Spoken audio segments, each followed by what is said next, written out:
The investigation into the murders of Kimberly Louisel and Christina Castiglione were a top priority for the cold case task force investigating them.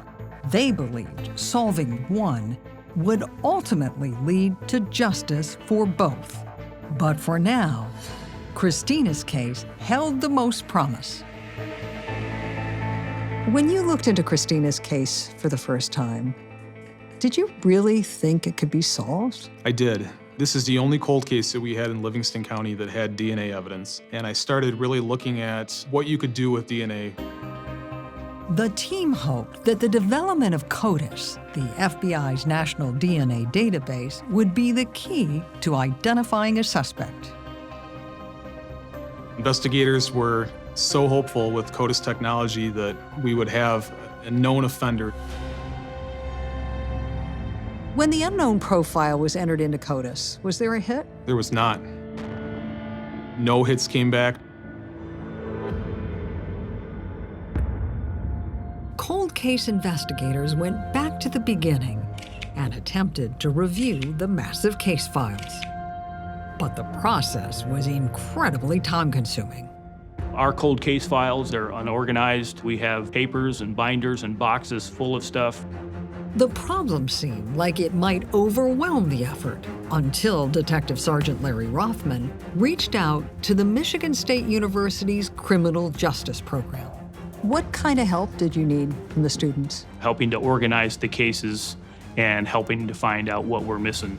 The students digitized every report into an easily searchable database. It made all the hard work done by previous investigators available to the team with a single keystroke. And from the start, it was obvious what the biggest hurdle would be: finding physical evidence that would confirm investigators' decades-old theory that Kimberly Louisel's unsolved murder was connected to Christina's. What did you see as your biggest challenge? We had a lot of physical evidence, but we had no DNA. Sergeant Rothman checked his newly compiled evidence list, looking for something that could be submitted to the crime lab. But the technicians he spoke with weren't optimistic. If you look at a case 40 years old, we were told that it would be one of those needle in a haystack type of situations. But despite the long odds, the lab agreed to process every item. While he waited for the results, Sergeant Rothman turned to his faith.